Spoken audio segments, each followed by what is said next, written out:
Welcome to the Truck Report. Real data, real trucks, no hype. If your truck feels sketchy in rain, wanders while towing, or eats tires like candy, I'm going to say something that offends people. It might not be your truck. It might be your tires, because tires are the only thing touching the road. Every single safety outcome, your braking distance, your hydroplaning threshold, your stability under load, your steering response, all of it runs through 4 contact patches the size of your hand. And yet most truck owners spend more time picking floor mats than picking tires. That's backwards, completely backwards. The tire world is also full of marketing fluff that sounds tough but drives like garbage. Aggressive tread patterns, beefy sidewall graphics, names with words like grappler and Baja and extreme that make you feel like you're about to summit something. And then it rains on the interstate and suddenly you're gripping the wheel like your life depends on it, because it does. So today we're doing best and worst truck tires for real American truck use. Mixed driving, highway miles, work sites, towing loads, snow states, dry states, and we're naming names with actual receipts, price examples, test results, and where the weak spots show up, not opinions, data. Before we start, quick reality check on pricing. Tire costs swing wildly depending on size and load range. I'll anchor my price examples to popular truck sizes like 265/70R17 and LT 265/70R17 where possible. Pulling from live listings, so these numbers mean something. Your exact size might be higher or lower, but the comparisons hold. Let's also set the standard. What does best actually mean here? A best truck tire does 4 things well. It grips in wet braking. It stays stable under load, especially while towing or hauling. It wears evenly, so you're not replacing it in 30,000 miles. And it doesn't turn your cabin into a drum kit at highway speed. 4 things. That's it. A worse tire usually fails in one of 2 ways. It's genuinely dangerous in wet conditions, or it bleeds your wallet dry through short tread life, road noise, and uneven wear patterns that force an early replacement. Sometimes both. All right, let's start with the winners. If you want one tire that doesn't embarrass you on pavement and still works when you leave it, the Falcon Wild Peak T4W is one of the most balanced picks available right now. Tire Rack's test summary literally uses the word balance to describe it, with strong wet and snow competence for its category. That matters because most all-terrain tires make you choose. Either they're good off-road and sketchy in rain, or they're comfortable on pavement and useless on a trail. The Wild Peak T4W threads that needle better than most. Pricing on Tire Rack runs around $244 per tire in 265/70R17, which puts a set of 4 at roughly $976 before installation. That's a fair price for what you're getting. It's not the loudest tire on the highway, not the floatiest on wet roads, and not the looks cool but sucks in rain special that a lot of truck owners end up regretting. If you live in the real world, and most of us do, this one makes sense. Now, if most of your truck life is pavement, the math changes a little.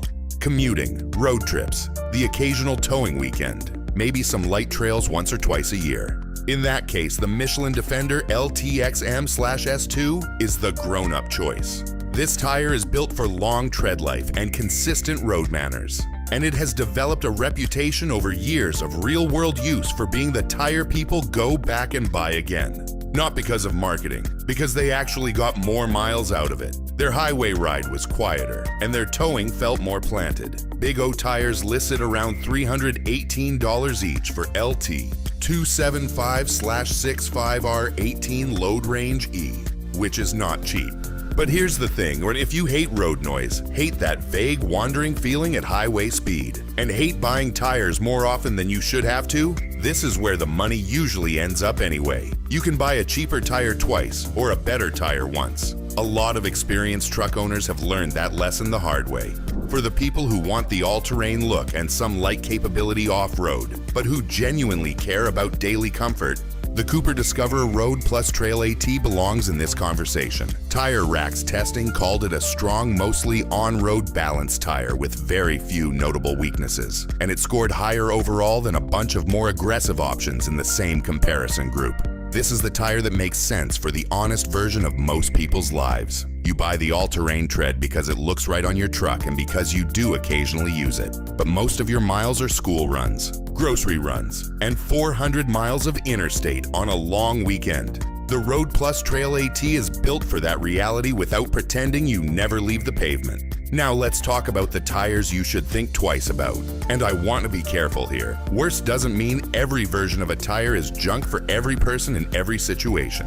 It means the tire has a documented clear weakness that shows up in real-world use and creates regret for typical truck owners. That's the standard. The biggest problem category in truck tires is wet traction failure. This is where a lot of rugged-looking tires get completely exposed. You see it in braking distance tests on wet pavement and in hydroplaning resistance numbers. And the gap between the good ones and the bad ones is not small. Tire Rack's all-terrain comparison test specifically flags tires that need serious improvements in wet conditions. And I take that seriously because wet traction is where actual crashes happen. The Goodyear Wrangler DuraTrack RT is a direct example of this problem. Tire Rack's test summary calls it out specifically for poor wet surface performance, even while acknowledging it performs generally well in other areas. It runs around $257 or more depending on size, and it has extremely strong off-road survey scores, which is exactly why people buy it. It looks serious, it feels serious on dirt, and then it rains. If you are buying a tire primarily for road use and towing stability, and you live somewhere that gets regular rain,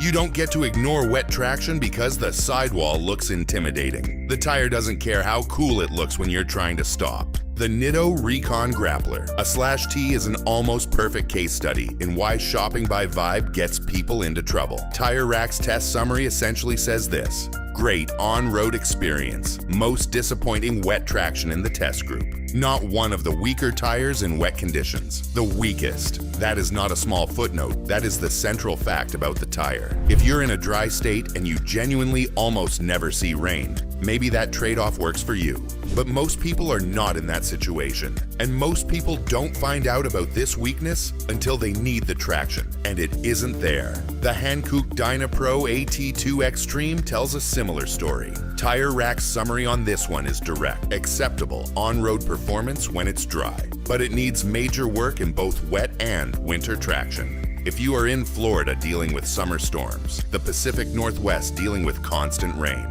the Midwest dealing with slush and shoulder seasons, or basically anywhere that isn't a dry desert year-round, that combination of weaknesses is a real problem.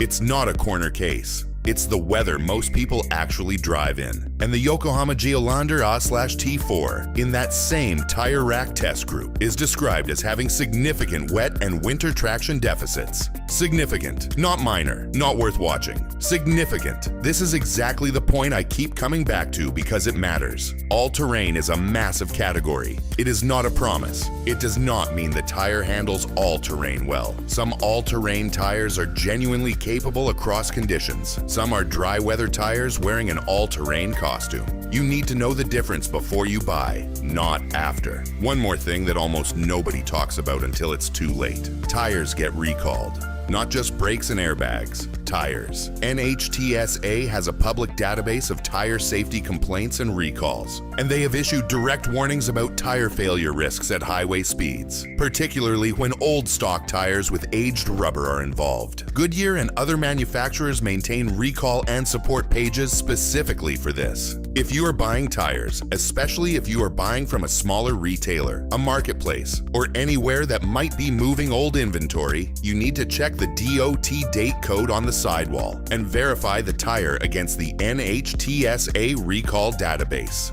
A tire that sat in a warehouse for 5 years before it went on your truck is not the same tire as one that was manufactured recently, regardless of what the tread looks like. That is not paranoia. That is basic due diligence, and it takes about 4 minutes. The bottom line here is simple.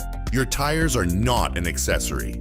They are not a style choice. They are the most safety-critical component on your truck, and they deserve the same research you put into anything else you actually care about. Buy based on how you actually drive. Check the wet traction numbers, verify the recalls, and stop letting a cool sidewall graphic make the decision for you. That's the Truck Report. Real data, real trucks, no hype.